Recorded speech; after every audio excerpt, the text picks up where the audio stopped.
So we'll hop into our music segment here.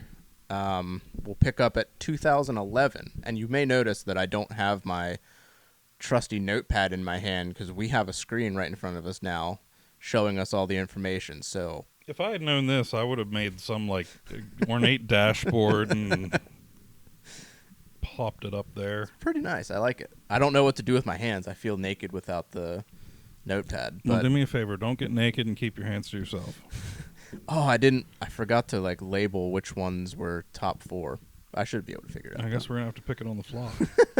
So 2011, the honorable mentions are Trapped Under Ice, Big Kiss Goodnight. I think this one probably flew under your radar. I don't know if you were into Trapped Under Ice at all. Yes, no? You weren't really into like hardcore at the time. This album came out and the scene that I was in, dude, people went nuts for this album. And it's understandably so. Like, this album's solid. Never ever heard of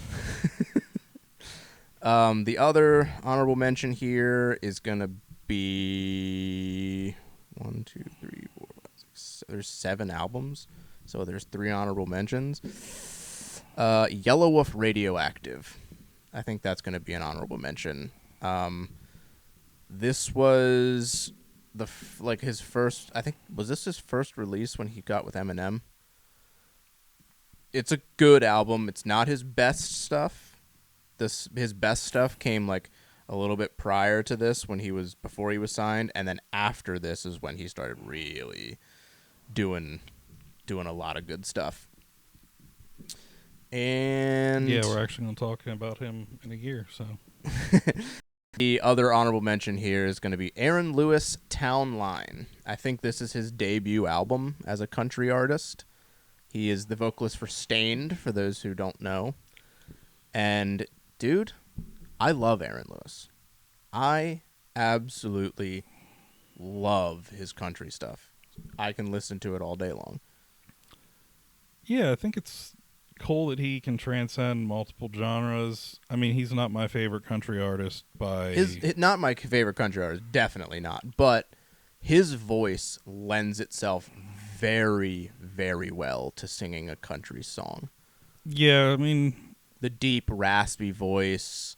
It is stereotypical country. It's very, very good. I just hope he remembers to take the cowboy hat off before the Stained show. I think there was a Stained show that he was wearing a cowboy hat. I could be wrong because I don't think he really wears a cowboy hat much. I could be wrong. Maybe if he's like getting like dressed up at like an event or something, he might rock a cowboy hat. I don't know. Well, I mean, I guess there's a couple of them that wear baseball hats, but he's a big hat guy. Yeah, he wears hats a lot. So the top 4, The Story So Far, Under Soil and Dirt. This album was a ripper and a half. This is like that punchy, in-your-face pop punk that's like, I have a soft spot for it. It's so good. And this was like their burst onto the scene. Yeah, this was... And they came in hard and swinging. This was the beginning of a new kind of... I don't know if I want to use the term era, but I will, for pop punk. You know, before this, we had a whole lot of Blink-182 type pop punk like early on, and then we had the all-time low stuff. Singy. This is like throaty, like blending that line between like a hardcore and pop punk like blend. Yeah, I think this like introduced the later style of Hit the Lights. Real Friends comes to mind as like one of the more modern bands that kind of align with these guys.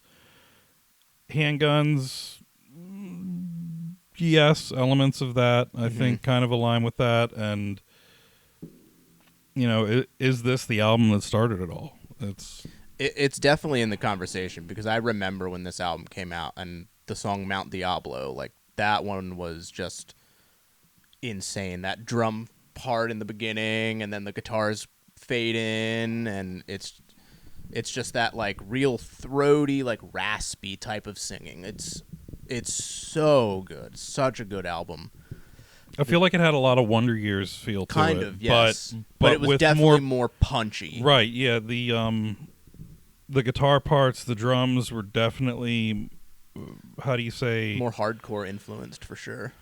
Without a doubt. Like, it was, almost breakdown-ish compared to, like, the pop punk that you were used to, where somebody would just do an octave run over a chorus. And yeah. So the next one for the top 4 is Limp Bizkit, Gold Cobra.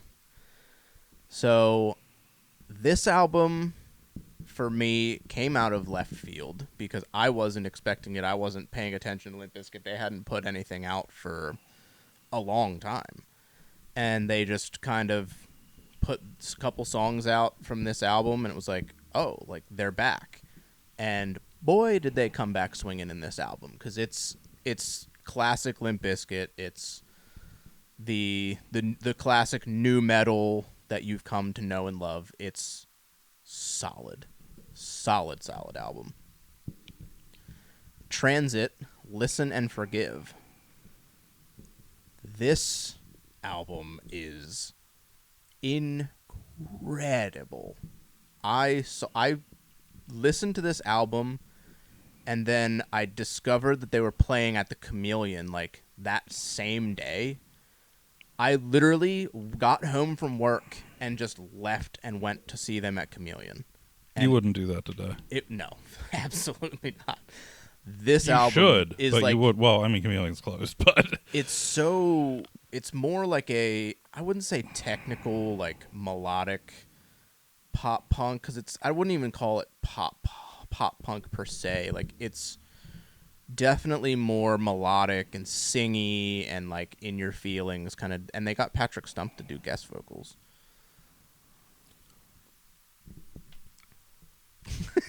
We got AJ to sing on the first EP, so I guess that's true, yeah.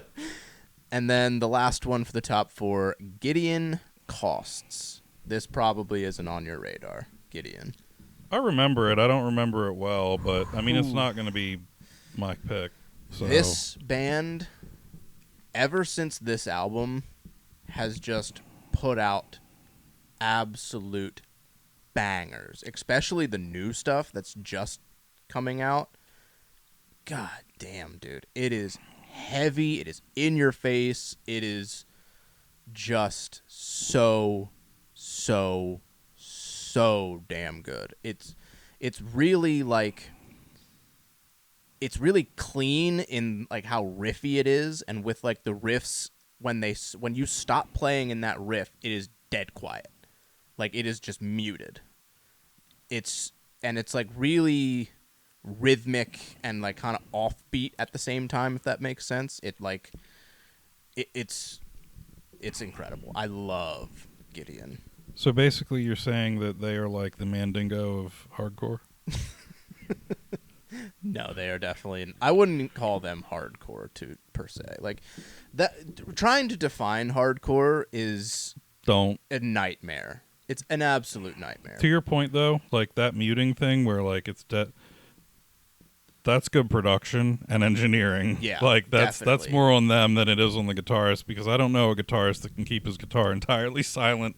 Even them live, because I saw them live at the Champ. I got thrown out of that show. Surprising. Shocker. So who'd you hit with the trash can this time? I didn't hit anybody with a trash can this time. But I think out of these albums, I honestly think Gideon Costs, because I went back and I listened to these albums, and that Costs album is just, it just beats out all the rest. My vote is Story So Far. I think respectable choice. I think they really changed the landscape with this one. I agree. And like, I agree. In thinking about, given what's there, I see Impact as being very, very important, and then I look at the rest of the list and I'm like, yep, that definitely all traces back. Yeah. So this year, 2012, I might get a little emotional here, because one of the albums in here punched me in the face more than it ever had, and I will tell you why when we get to it. So the honorable mentions: Aaron Lewis, The Road, another Aaron Lewis album. This was his, I think this was more of when he got like bigger, and he put a lot more like more songs on the album, and he had maybe a little bit more confidence going into it.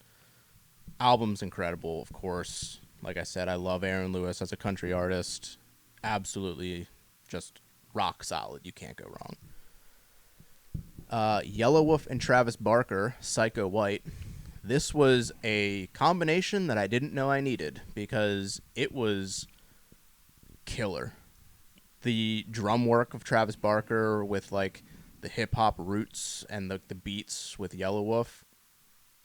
Dude. Insane. And I think we saw that live me and my wife saw. But maybe that was before this came out. I don't remember. It was at Chameleon. I don't know. And 1, 2, 3, 4. Now we're in the top 4.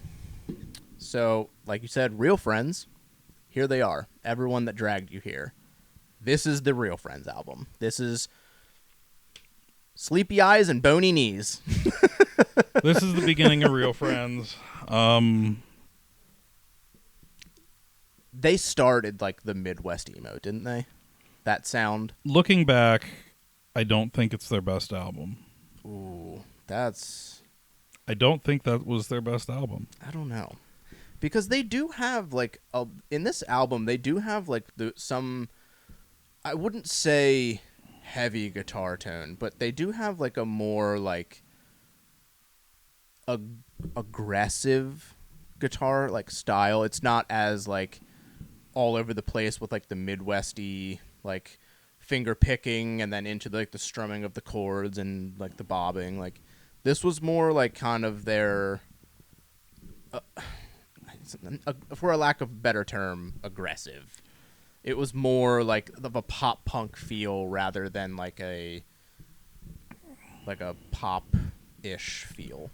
Yeah, I mean, I kind of feel like the guitar tone on that album sounded like a 5150 reamped through a Mesa, but I mean, it very well could have been. Yeah, well, dude, plugins and like the other stuff that they have these days for. I love this Real Friends album. It's the one that really put them out, and everybody started eating their music up. Yeah, they were huge. And funny story, when we were playing in Common Ground, we used to play with a band from Maryland called Distances. The vocalist of Distances is in a live shot on a Real Friends shirt. There you go. The next one is Handguns, Angst. Dude,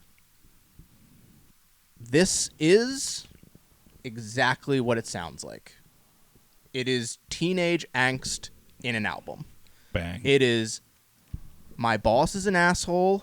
Screw you. I'm going home. I'm sneaking out of the house, Mom and Dad. I'm going to, be with my girlfriend and hang out with my friends. Dude, if you haven't heard this Handguns album, go and listen to it because, dude, it is everything that you did, well, everything that we did as teenagers, and it's just a trip down memory lane. It's angst. It's angst. Exactly. The name is perfect. It is angst. Well, and this was early Handguns too, I think, wasn't it? Kinda, yeah. Yeah, like not necessarily like some of their first releases. I think this was like their second. This was their like, first full or release. second full length. What an album!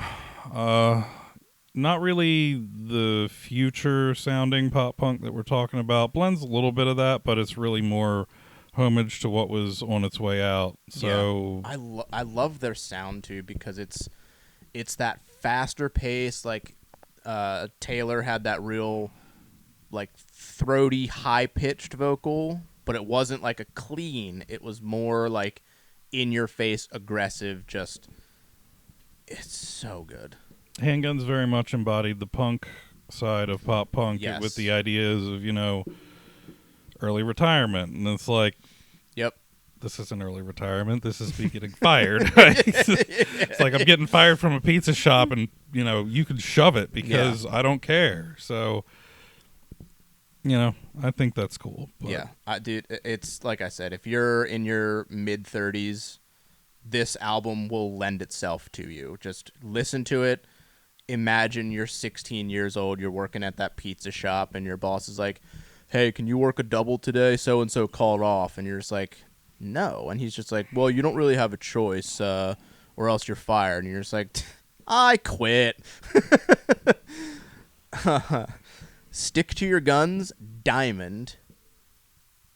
Lordy, this is one of my favorite albums from Stick to Your Guns. This was when they really started hitting the scene like hard and becoming who they are today, and really writing that meaningful like music about just being a good human, basically, and not being a big bag of dicks. Yeah, that's paradoxical because I actually just watched a reel last night that said it went over the 4 truths of life as like being, this authoritative source on what the big things that mean something in life are. And number 2, interestingly enough, was anyone with a good heart will finish last because they always put others first. Makes sense. Which yeah. I largely agree with, but to that extent, it went on to say that you shouldn't give everyone attention. You should instead give them silence because not everyone is deserving of your attention. And kindness. Kindness was the key there. And that's where it like really departed for me because I was like, I'm pretty sure most people are good and deserve kindness. But good try. I've listened to this album from front to back so many times.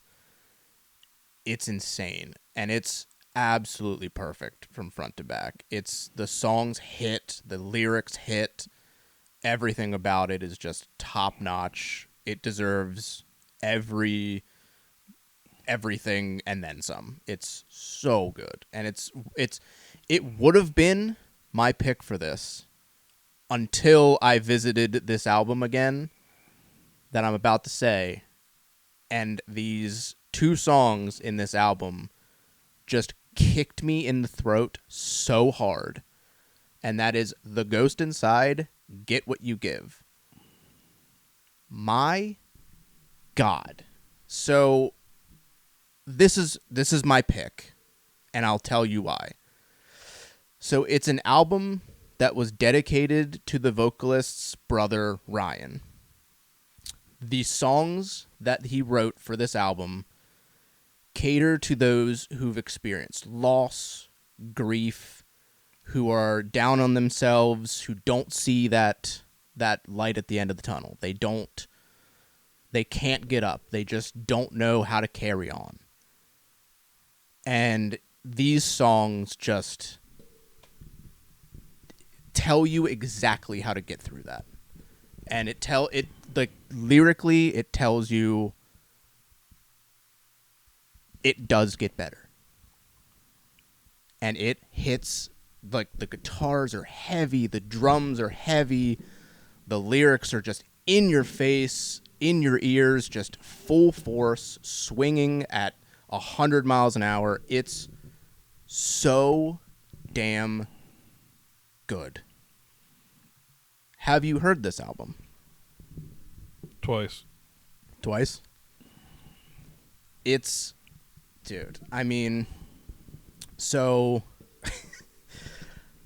I don't know if I can even read these lyrics because dude, if you don't know, if you've never experienced loss, look up the lyrics for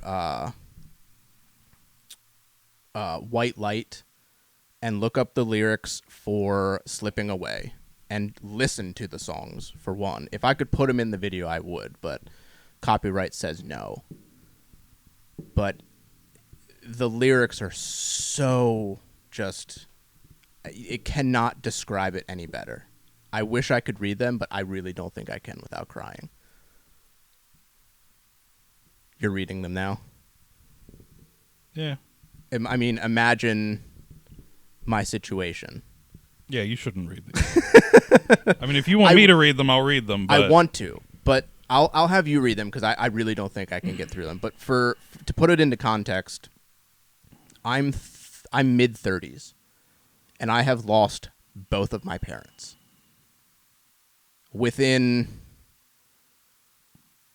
I lost my dad in 2011, and I lost my mom last year. So that's a 13-year gap between losing them. Read the lyrics to White Light. But the top one? Yes.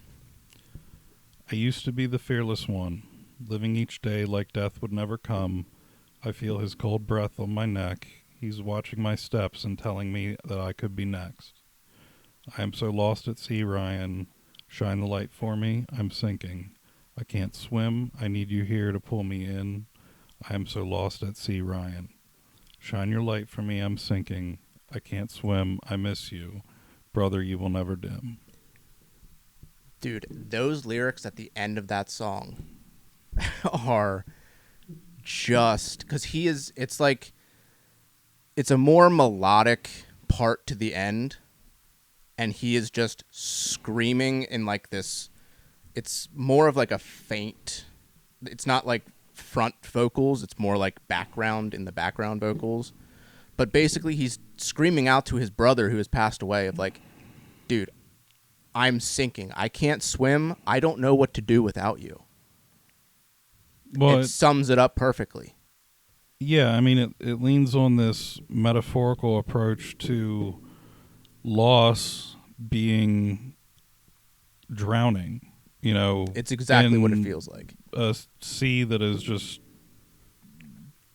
absolutely consumed by storms. And, you know, I've dealt with losses over the years as well, you know, in some ways, but nothing like you have. I can't even fathom that. So to articulate it in that kind of framing, and then when you build the song around it with, you know, a very, very large melodical guitar part and probably some driving drums, if I remember correctly. It's very just punchy, very heavy breakdowns. And then you tuck the vocal underneath, so that way it almost presents this sense where you're lost, you're far away, you can't be found, and it all just kind of paints this picture that, you know, we don't listen to music to hear it. We listen to music to feel it.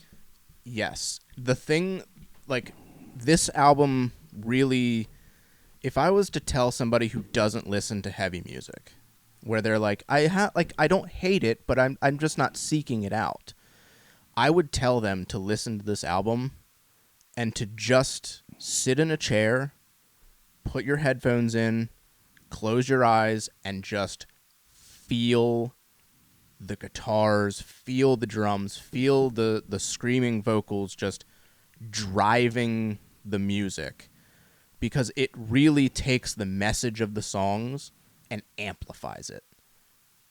That's what this kind of music does. And this is why people resonate with these kinds of bands so much, like the heavier, you know, more like metalcore, melodic hardcore type of music, is because it takes the lyrics and the subject matter and just amplifies it. Because what do you want to do when you don't know what to do and you can't think of a way out? You want to scream. Yeah, I mean, if you're seeing this band live and you resonate with these songs, you will scream at the vocalist the songs right along with him. Well, you think about it, the instrumentals, that, you know, what do they do physically on a physical aspect when you hear things like that? It raises your heart rate, it raises your blood pressure. Yeah. It makes you more aware to a degree. I think that that's great, and it lends super well to what we're trying to accomplish with this. Yeah, like the subject matter on this album, because even with Slipping Away, like, it's not even like that. The White Light, what we just read, is more about losing his brother and how he feels without his brother, which I haven't lost a brother. I've lost 2 parents, kind of the equivalent there. And like, I couldn't imagine, especially if they were like relatively close in age, like I couldn't imagine that.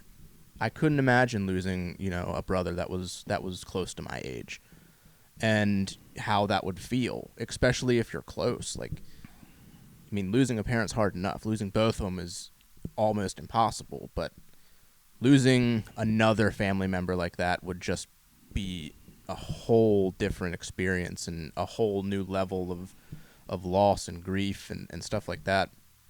So the next song, Slipping Away, it's more about like failure and how to get through it. So it's nothing could prepare you, but we try our best, failure upon failure. What happens next? Nothing's ever easy, and life still goes on. Don't stop pushing on before you become withdrawn. I've become withdrawn. So, like, those lyrics hit hard, too, because it's very true on, like, nothing can prepare you for anything. No matter how much you prepare for something, no matter how much you have accepted that things are going to happen the way that they're going to happen, you're still not prepared for it. When it happens, it's like a brand new experience. You forget everything you prepared for. And everybody fails, and everybody fails 1,000 times before they succeed. So what happens next? It's never easy. It's never easy to get back up from failure and try again. It's never easy. But life goes on. That's a thing to look at. Like, especially if you're a person grieving, if you're a person that's experienced loss and you're in the thick of it and you're sinking, you don't know how to swim, you're just in a endless void and there is no light around you and you don't know what to do. You're in the darkest place you've ever been. You have no idea how you're going to get out. Remember, life doesn't stop.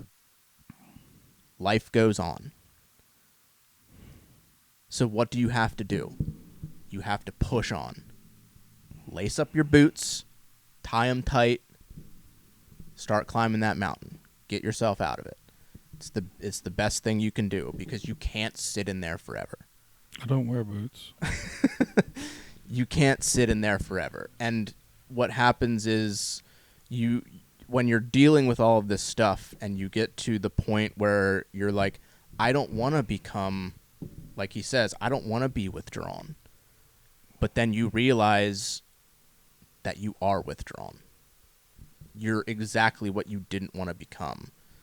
Where it's like, I could never be depressed. Well, guess what? A couple days later, you could realize, shit, I'm depressed. It's very easy to fall into things that you don't think could ever happen to you. This album, going back and listening to it, really hit me in the feels really, really hard. Do you remember that commercial that had the little bouncing ball that was always sad? It was an antidepressant commercial, and then like they gave him the depression medicine, and he turned yellow and smiled. No. But I want to recommend that everybody go listen to this album, even if you don't like heavy music. If you can bear heavy music, give this album a listen because I don't think it gets the flowers it deserves. But that's my pick. I wanted it to be Stick to Your Guns because I absolutely love that album. But after revisiting this album, I couldn't pick anything else. Let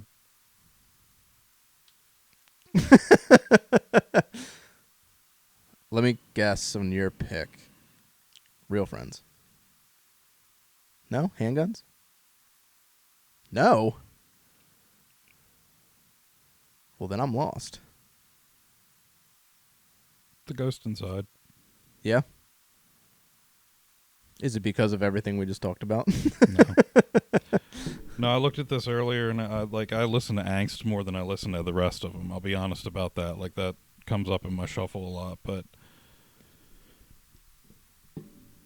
even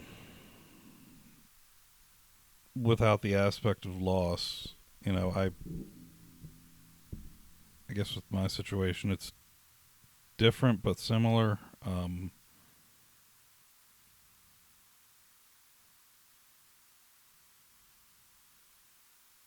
In some cases, there becomes a point when you've lost someone and they're still here. Yeah, it's pretty much like that's unfortunately what I had to watch for both of my parents is like they were still here, but they had left a week prior, 2 weeks prior. Yeah. So, it's like extending that over the course of years is. And it does, it really messes you up because it gives you that false hope because you're not, like, you accept it. You're like, look, I'm prepared for this when it happens. No, you're not. Right. I'm expecting this to happen.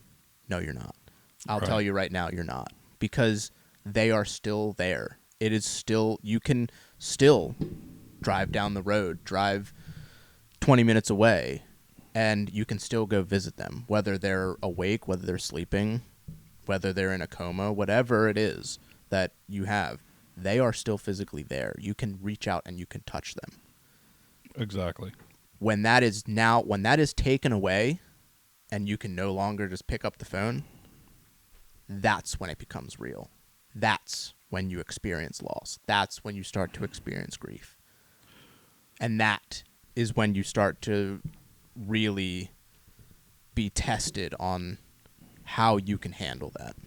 And who is around you to help you, because another thing in this album that they talk about is when you need somebody to show up, who's actually going to show up? Because I guarantee out of anybody's friends, if you have 10 friends and you experience something like this, on average, I guarantee this many will be there for you, no matter what. Well, unless you call it Ghostbusters. It's everything about this album just... It really just touches, especially somebody who's dealt with all of this stuff, and just friends that just really fall apart and they're not who they say they are. This album is for you. 100%. So 2013, we've got, for honorable mentions, we've got Silverstein, This Is How the Wind Shifts. So I think do you think this is honorable mention? You bitch! Was that going to be your pick? Fuck you! Okay, I'll change it then.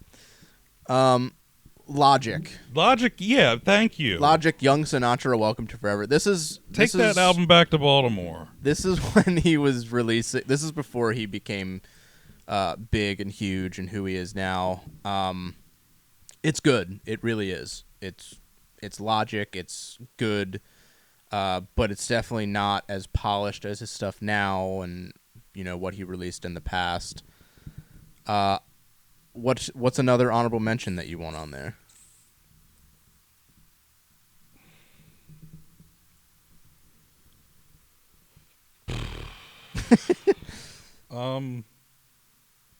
I can say another honorable mention because I know one.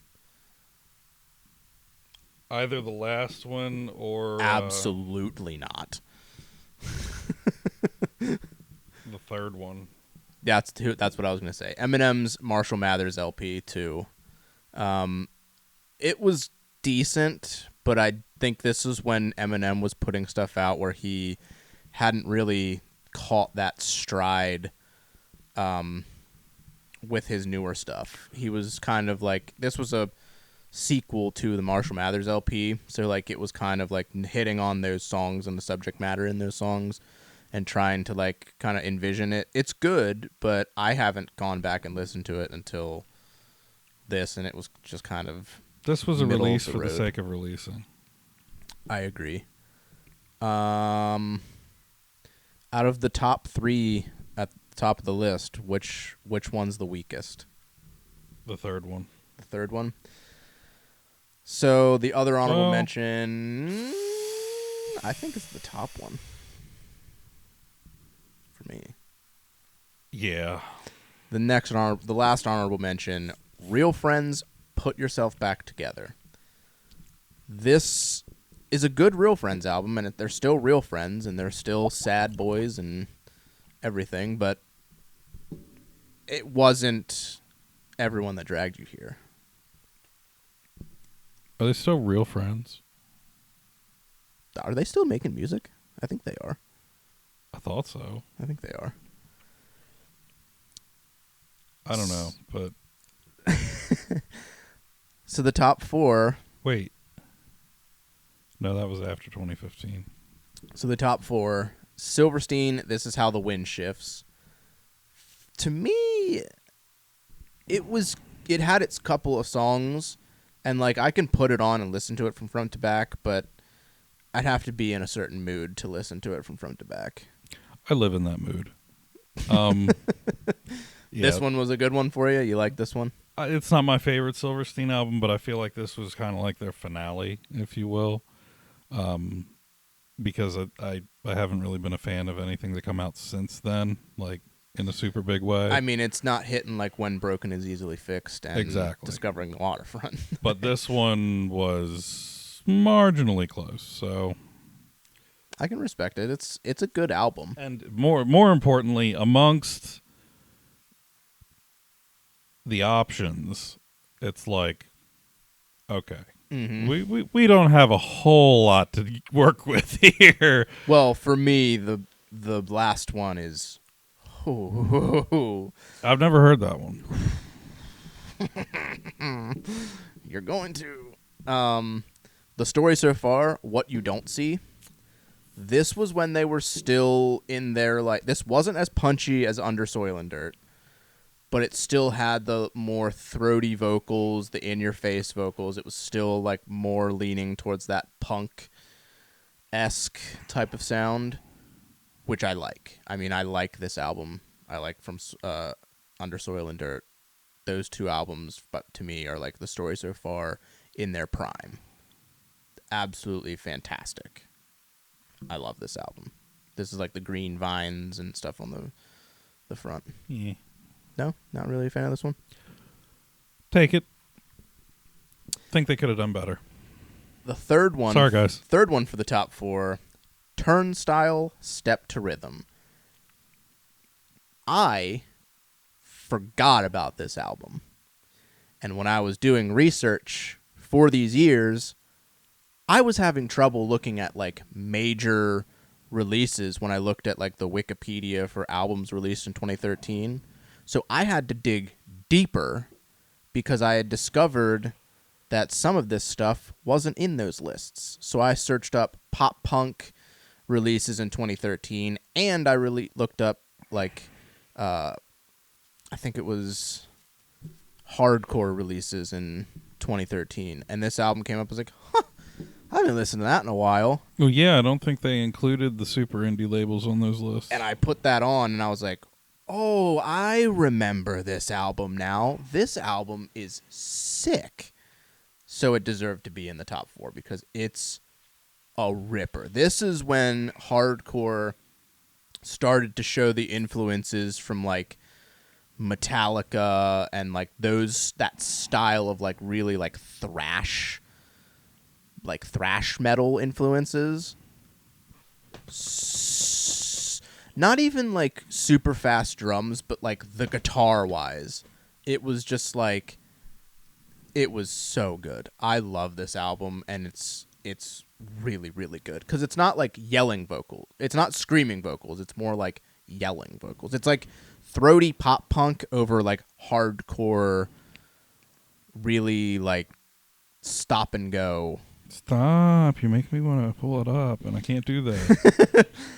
This last album is my pick for sure because this is another album that I kind of forgot about. Wow.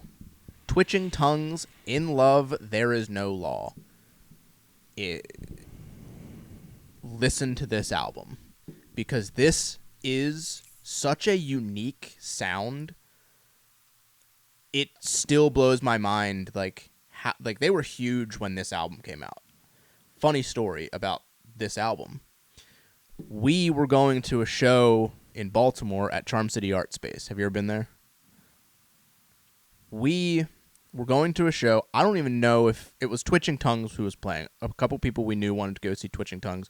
We didn't really know who Twitching Tongues was at this time. We were like, sure, let's go. Like, that was our thing. We just go to shows and, like, be in a big, giant group of people. They opened with, like, their heaviest song off this album.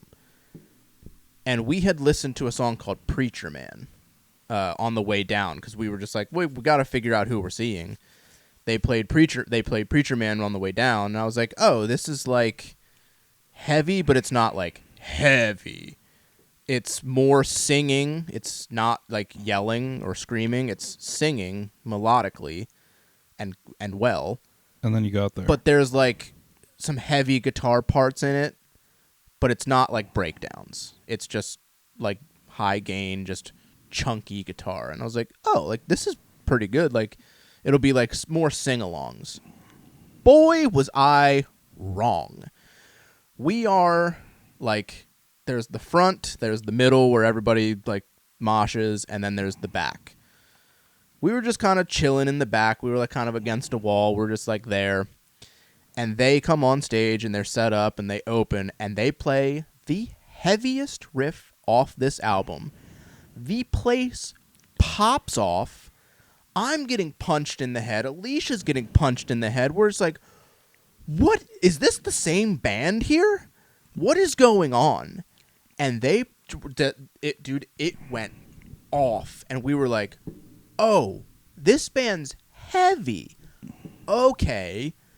So then I listened to the whole album, and I see now it takes influences from so many different genres of like metal and just pushes them together in like a melodic sing-song type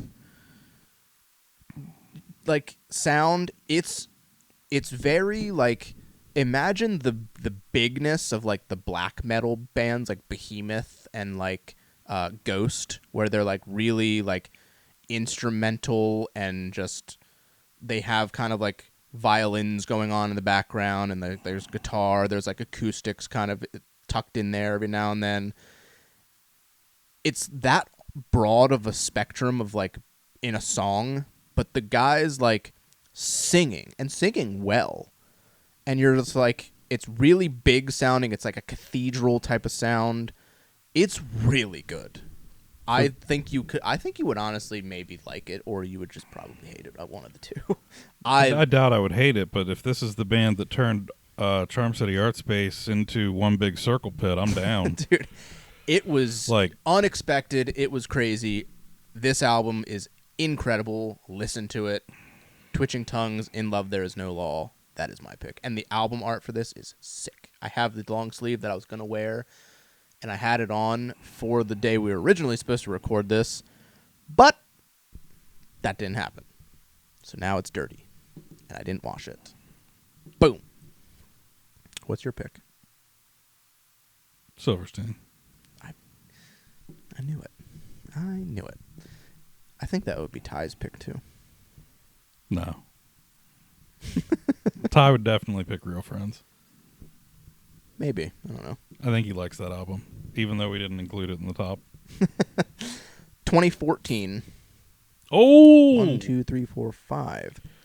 Which one's the odd one out? I know which one it is for me. Give me a number. So, number 1 is locked in, number 2 is locked in, and number 3 is kind of locked in.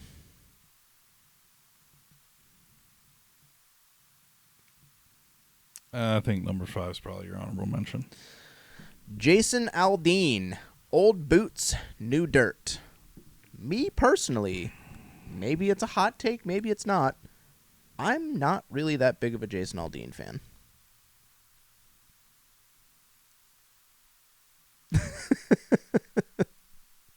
Hot take?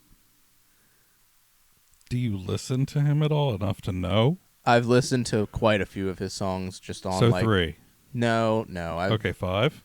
You should know me by now. Is when I listen to somebody, I hear a good song, I go to their album and I put it on.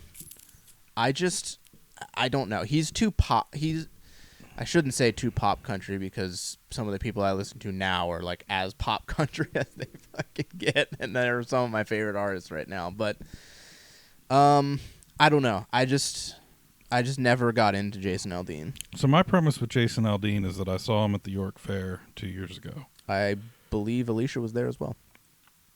Interesting. Actually, no. I think she. I feel like Alicia wouldn't have gone because it was raining its ass off. No, someone got tickets for free and she went with them. Or it was like really cheap or something. I don't. Well, I remember she went. I think it was at the York Fair. It was raining its ass off, and we were in the pit. So like we were just so wet. I hear he's really good live, though. He is amazing live. That man understands the concept of I am an entertainer. I've heard from my brother-in-law actually, and from Alicia that he actually puts on a really good album. Really good. His really supporting good musicians are just next level. I wasn't really a huge on his drummer. I don't like drummers that like showboat with the. Yeah. And I'm just like, dude, no, you're not playing for Ozzy. Yeah. It's like chill, man. Like you're drumming. You're not having, a cheerleading squad. So to that end, I don't think Jason's songs are transcendent of time. Like there's some that are good. There's some that are really, really good. Mm-hmm.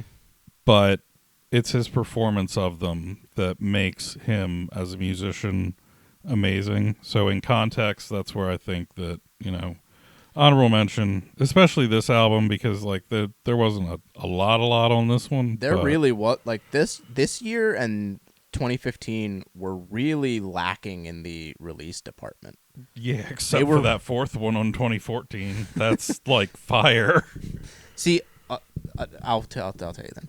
So the top 4, Logic, Under Pressure.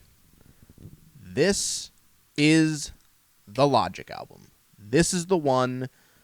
It is a banger front to back. I still listen to this album to this day, front to back. I love every song. It is absolutely perfect, incredible. It is just untouchable in the discography of Logic. It is fantastic. I love it. Can't get enough of it. Does it? Do you? Yes? No? I like it. I played a couple songs off this when I was DJing. It's not the answer that you should have said, but I'll let it slide. Knocked Loose Pop Culture. Want to talk about heavy music? God damn, this band will make you throw trash cans at shows. Oh, is this the one that did it? No. I've never seen Knocked Loose, and there's probably a good reason for that. Dude, this band, especially like this album. Wait a minute. You said trash cans? Yeah. Sorry, I thought you meant chairs. Guess that's a country thing. So, yeah, this was like their first push onto the scene, and it was full force. Dude, I remember listening to, like, I was like, who's this band everyone's talking about? And I put them on. Oh, my God, dude. It's just one of those songs, like, this album is just filled with songs that you're just like, I could do violent things at a show to this song because it is just heavy as nails. Is this the band that's like the hardcore version of Knuckle Puck? No, I don't even know what you're talking about, but no. This band is just heavy. And just, like, their lyrics are very anti-certain things. And it's, dude, it's... What do they tune in? as low as you can go. They probably play 8 strings. give everybody a bass. Dude, they are heavy. And they just put out new music that I discovered as I was building this list. And I was like, oh, they put out new music, and I listened to it. Jesus. Gideon, Calloused. Like I said, ever since that Costs album, they've been putting out bangers. This is another one. This was more melodic and had more like singing in it, but it's an absolute ripper of an album from front to back. I can put it on and like listen to the entire thing, and when it's done, I'm like, I could probably listen to this again. It's really, really good. Gideon is just one of those bands that every time they release an album, put it on, because it's absolutely incredible. And then this one you picked, Newfound Glory, Resurrection. My hot take, I don't really care for Newfound Glory.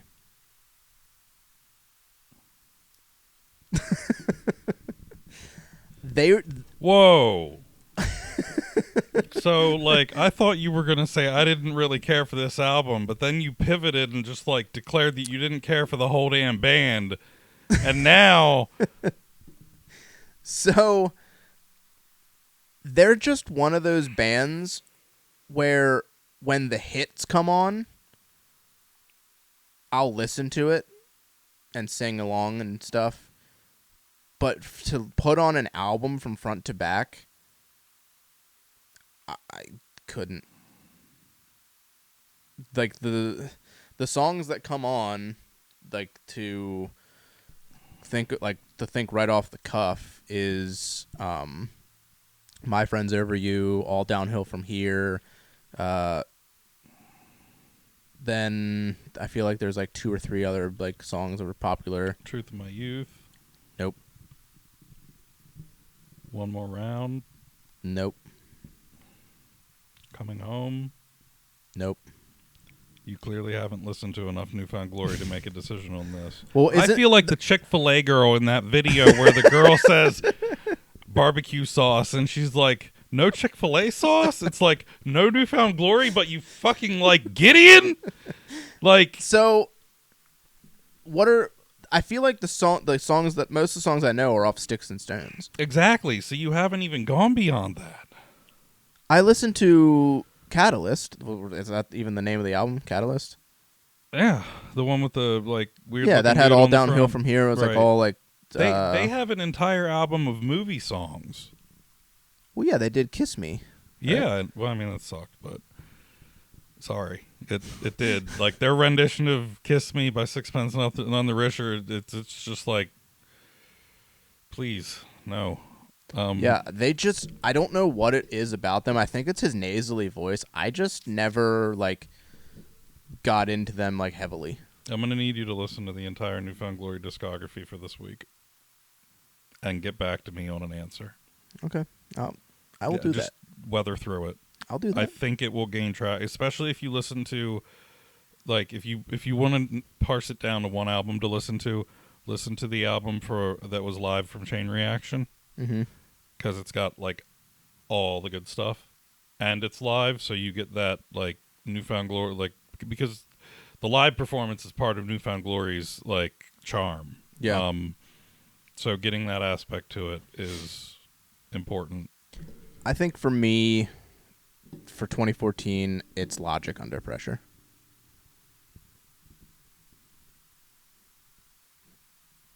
Dude, that album is absolute perfection. Me and Alicia could listen to that album for days and just never get tired of it. Are you being paid? No. Are you sure? Positive. Really? We should fix that. Newfound Glory. Resurrection was a rebirth, if you will. Yeah. It was just like that stuff. It just they were like, oh, this is how we play pop punk now? Okay, we'll play. It's like, you guys thought it was checkmate on our old asses? No, this is redefining.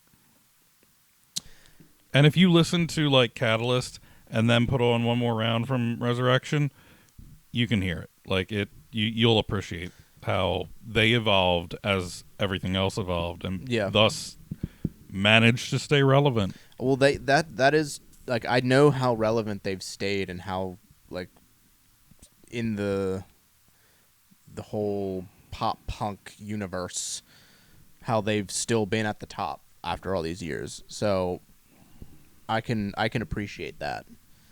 So 2015, the last year here for this episode, we have 1, 2, 3, 4, 5. The honorable mention out of here, number 4. Silverstein, I'm Alive and Everything I Touch.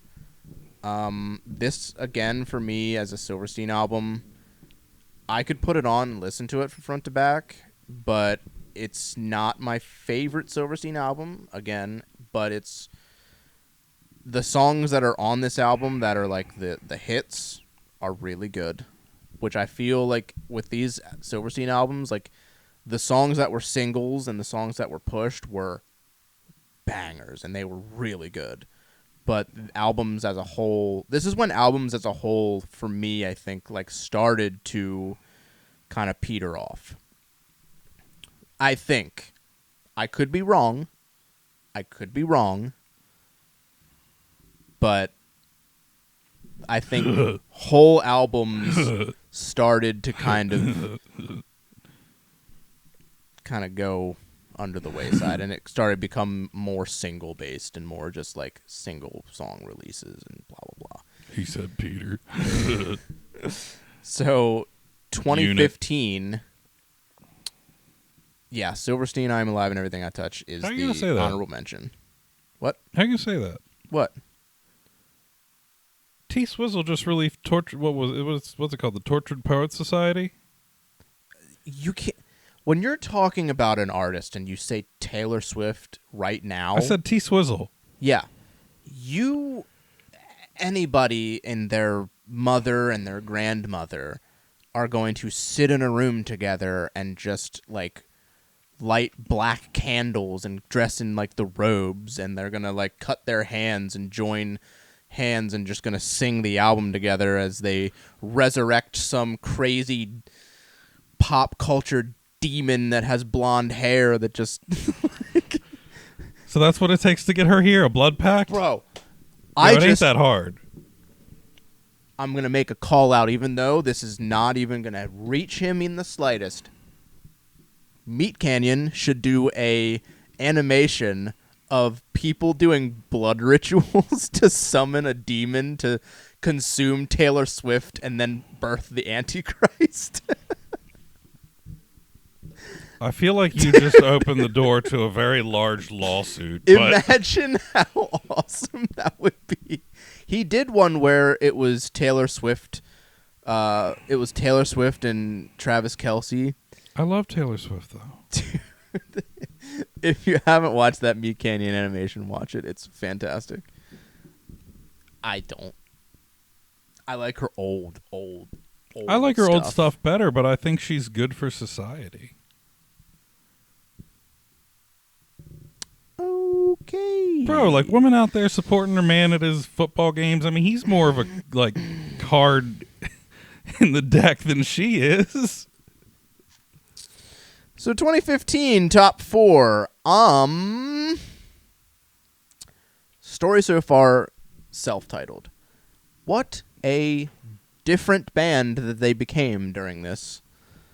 They are much more toned down, melodic, much less softer in the voice. It's like a completely different band. We don't talk about Bruno. Next But, one. hold on.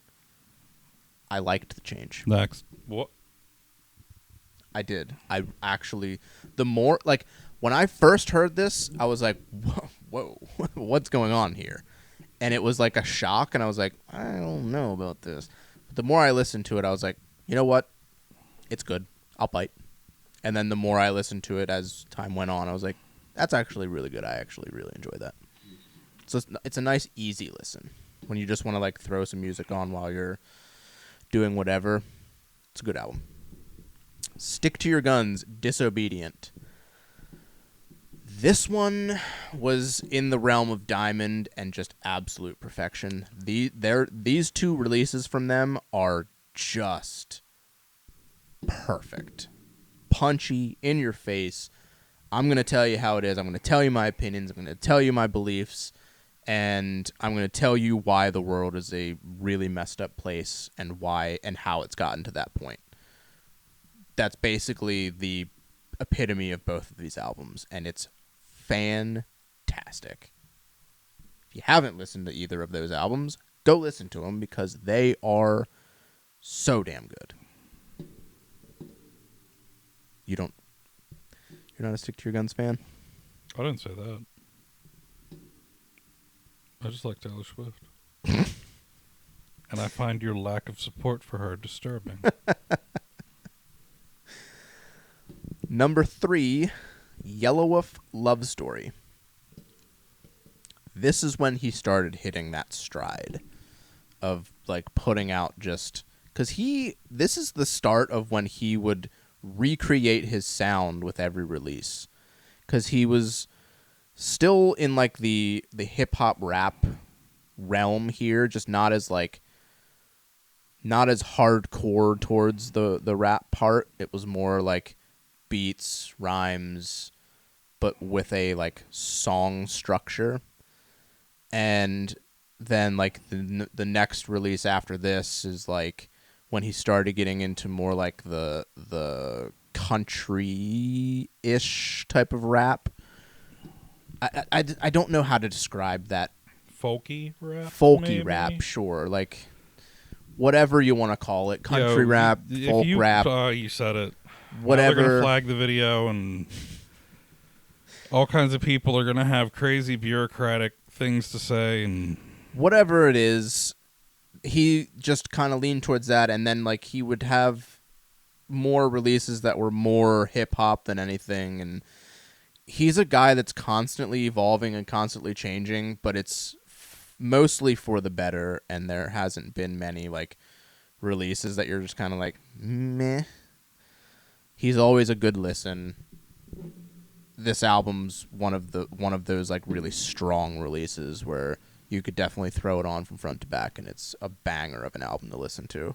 I notice it's called Love Story. Is it simply a cover of Taylor's album?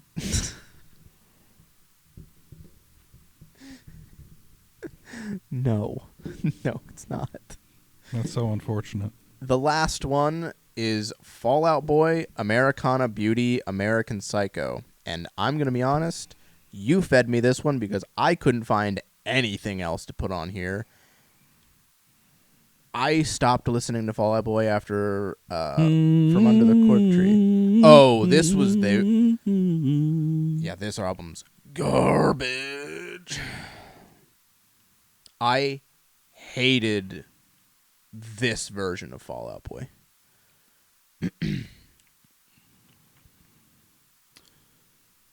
I didn't hate it because, like, it's definitely way different than Grand Theft Autumn. That was my prime Fall Out Boy. But see, I wasn't like super sold on that. I kind of dig this. I don't understand how. But you have a wide music taste like I do, but there's definitely genres that you listen to where I'm just like, no, not my cup of tea. And this is one of those genres where it's like, it's in a broader sense pop music. Do you like the reels of the one guy that sounds like a Viking singing Disney songs? I don't think I've ever seen it, but you can show me later. But yeah, my pick. Ooh, boy, Stick to Your Guns. Disobedient. Pete Wentz has my heart. So Fall Out Boy is your pick here. On that list, yes. Okay. I struggled so hard to find like albums for this year in particular. It was really tough. I looked up pop punk, I looked up hardcore, I looked at the whole Wikipedia of albums in 2015, and the biggest reason I picked Fall Out Boy for this year is because the mainstream success that was realized by the songs on that album, like the singles. Yeah, they were huge. The biggest takeaway I have, and I'm pretty sure this is accurate, is that they actually played a song from this album at the Victoria's Secret fashion show several years later. Like, bro. You go from small time to big time, I guess. If you're playing the Victoria's Secret fashion show, you're doing something right. Like, they have, I mean, granted, into like 5 years ago to today, I just saw that you added that in the top. The approach to Victoria's Secret has completely changed. Like, people, have gone from being like, oh, this is all I wear to, oh, I hate this now. And but before that, it was like, oh, yeah, this is this big thing. Let's embrace it. Make great product. Yeah. How many different ways can you design, a pair of fabric to support women? But they managed to probably make quite a bit of money Yeah. at that show, I would imagine. Yeah. Considering it's nationally televised Yeah. on select networks. Can't put that on Fox.